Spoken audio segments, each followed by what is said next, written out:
Ça, ce sont des soirées Ligue des Champions comme je les aime. Heureusement que tu étais là. Heureusement que tu étais là. Lui, c'est la définition de générosité et d'héroïsme. Rafinha. Rafinha, c'est clairement le meilleur joueur de Barcelone cette saison. Peu importe pour la suite. Moi, je le dis déjà, c'est fini. Il n'y a pas un autre. Même si Lamine Yamal est très bon, il n'y a pas un autre. Générosité, effort, courage. Il se donne sur le terrain du début à la dernière seconde. Kobarsi, il a pris son carton rouge. Oui, c'est un geste défensif, mais il l'a fait parce que il le fallait à ce moment-là. On ne sait pas ce qui se serait passé si le gars avait marqué. Est-ce que Barcelone aurait pu avoir la force mentale de revenir? Là, c'est la question. Mais ils ont eu la force mentale d'aller chercher ce goal. Ils ont marqué. Et c'est ça, ce Barça. Même quand on ne joue pas bien, on réussit à gagner. Ça, c'est avec ce mindset-là qu'on peut gagner la Ligue des Champions. C'est avec cette volonté-là, c'est avec cette force-là qu'on peut aller chercher des titres. Ça fait déjà plusieurs situations où on réussit à renverser la vapeur. Et ça faisait très longtemps que je n'avais pas vu ça chez le FC Barcelone. Et oui, Pedri et De Jong. Franchement, eux, t'as la maîtrise, t'as la technique. C'est c'est le combo parfait du milieu de terrain. Je ne trouve pas un milieu de terrain plus équilibré que ça à l'heure actuelle dans le monde. Il n'y a pas meilleur. Il n'y a pas meilleur. Même si parfois, vers la fin du match, il m'a fait peur. Hein. J'ai eu des sueurs froides.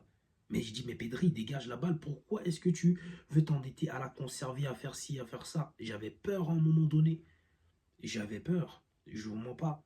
Casado, heureusement qu'il est rentré pour donner un peu plus de dynamisme, pour donner un peu plus d'énergie dans le pressing, dans l'impact physique. C'était logique.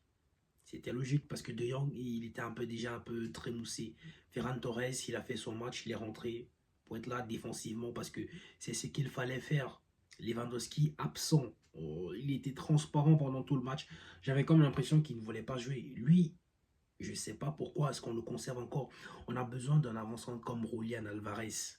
Julian Alvarez pour dynamiser un peu l'attaque. Parce que à la première mi-temps, souvenez-vous, il y a une action où il remettait juste à Lamine Yamal et Lamine Yamal marquait. Lorsque j'ai vu l'expression du visage du petit, je me suis dit, ah là, ces frustrations-là ne sont pas bonnes. C'est ça qui pourrit un vestiaire. Au fur et à mesure que Lamine ne va pas marquer, alors que son coéquipier avait la possibilité de le donner, on ne va pas aussi cacher qu'il a une grosse générosité, Lamine Yamal. Et à un moment donné, il va se dire, mais tout le temps, c'est moi qui donne et je ne reçois jamais. Vous voyez ce que je veux dire? Et ça peut créer des frustrations et ça pourrit le vestiaire. Mais espérons que ça va très très vite changer. Espérons. Espérons que ça va vite changer. Il y avait aussi Koundé. Quel match défensivement.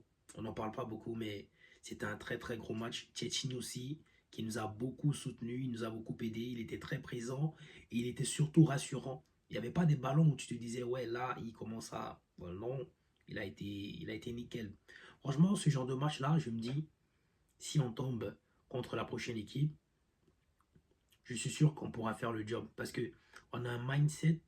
Je crois que même le mindset de l'équipe qui n'abandonne pas commence à se développer au fur et à mesure. Ça commence à grandir petit à petit. Et c'est ça qu'on veut voir chez les grosses équipes. C'est ça qu'on veut voir quand on voit un match de Ligue des Champions. Ce sont ces sensations-là qu'on recherche. C'est cette adrénaline-là, c'est ce petit sel, ce petit grain de sel-là. C'est ces petites touches-là qui fait en sorte que tu te dis, tu vis une soirée de Ligue des Champions. C'est ça. Et les grands matchs, c'est pour les grandes équipes. C'est comme ça. Aujourd'hui, la logique, c'est faire respecter. Même si on est parti du mauvais pied, on a su relever la tête, sorti de l'eau et empêcher Lisbonne de le remporter. Rendez-vous au match retour et j'espère que Barcelone va pouvoir, cette fois-là, prendre son ticket pour les quarts de finale.